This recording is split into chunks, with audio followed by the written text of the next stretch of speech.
दुबे जी ने कई मुद्दे ऐसे छेड़े हैं जो इस पर उनकी ओपिनियन आना ज़रूरी है। अनिल जी, आप मुझे बताइए, दुबे जी ने जो बातें अभी कही कि इनके लिए तो एक तरफा माहौल है और मुसलमानों के वोट भी नहीं मिले हैं, ग्राउंड पे सही बात क्या थी, आप बताओ। ब्रजेश जी, देखिए, जो कह रहे हैं दुबे जी, उन्हें कहना भी चाहिए और 4 तारीख तक तो सभी सत्ता पक्ष के विपक्ष के सब लोग कहेंगे। पर मुजफ्फरनगर की सीट पर 68% पहली बार वोट हुआ था, इस बार 60%, 60.10 है अभी तक की जो जान। ये कितने बजे का डेटा आप बता रहे हो? 60% का? ये 6 बजे के बाद। ओके, मेरे पास लास्ट डेटा 55% का था।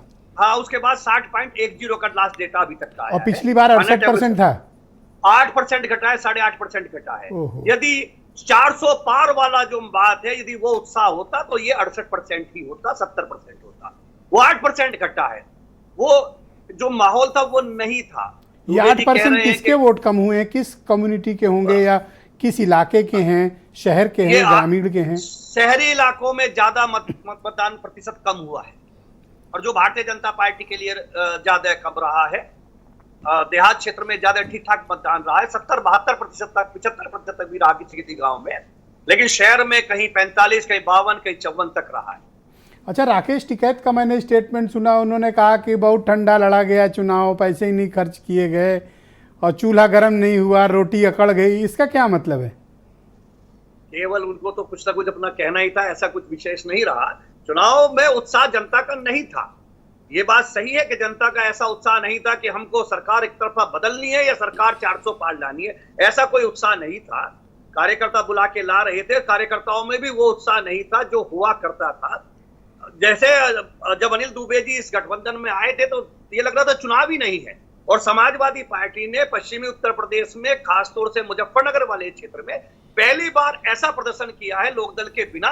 ये निश्चित रूप से उनके लिए हर्ष का विषय होगा। ये बताइए, चुनाव तो 8 सीटों पर हो रहा है, पर ये मुजफ्फरनगर की इतनी ज्यादा चर्चा क्यों हो गई? मुजफ्फरनगर से ही सरकार बनी थी 2013 के दंगे बाद से। मुजफ्फरनगर से ही सांप्रदायिकता की धुरी चली थी 2013 के दंगे की वजह से। 2013 के बाद से हिंदुत्व की प्रचंड लहर चली थी, जिसकी बाद 14 और 19 में भारतीय जनता पार्टी उत्तर प्रदेश और केंद्र में सरकार बनी थी। हर बार मुजफ्फरनगर का दंगा, फिर कैराना का पलायन, ये मुद्दे चुनाव में रहे हैं। इस बार ऐसे कोई मुद्दे एक सवाल का आपने जवाब नहीं दिया जो मेरा प्रारंभिक और प्राइमरी क्वेश्चन था। दुबे जी कह रहे हैं मुसलमान हमारे। नहीं, दुबे जी कह रहे हैं तो गलत कह रहे हैं। पार्टी के कार्यकर्ता रहे होंगे। कल तक ये उम्मीद थी कि जैसे संजीव बालियान जी भी कह रहे थे, मुझे 50,000 मुस्लिम वोट मिलेंगे। आज जब फील्ड में टीम घूमी तो ऐसा कहीं परिलक्षित नहीं हुआ कि एनडीए गठबंधन को मुजफ्फरनगर की सीट पर मुस्लिम मतदाताओं ने वोट एक और सवाल, क्या मुसलमान कंसोलिडेटेड होकर उसने वोट किया?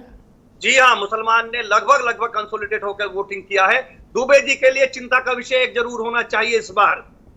जब एनडीए पहले होता था, भाजपा और लोकदल में जाट बढ़ता था, और इस बार दोनों इकट्ठे हैं तो जाट 100% लेके जाना चाहिए था। इस बार भी जाट ने, चाहे मुजफ्फरनगर में हरेंद्र मलिक के लिए हो, चाहे कैराना में इकरा के लिए हो, वोट खिलाफ किया, चाहे वो 20% हो, चाहे 10% हो, 30% हो। ये भाजपा और आरएलडी के लिए एक डेंट है, क्योंकि दोनों के इकट्ठा होने के बाद जाट तो 100% होना चाहिए था। 20-25% का डेंट रहा है। मुजफ्फरनगर में तो ये भी तर्क हो सकता है कि हरेंद्र मलिक भी जाट थे इसलिए, पर वो कैराना में भी मिला है। ये आपको 4 तारीख नहीं, बिजनौर में भी तो जाट कैंडिडेट बीएसपी ने उतार दिया था, कुछ तो वोट कटे ही होंगे। जाट में इस फैसले से खुश नहीं था।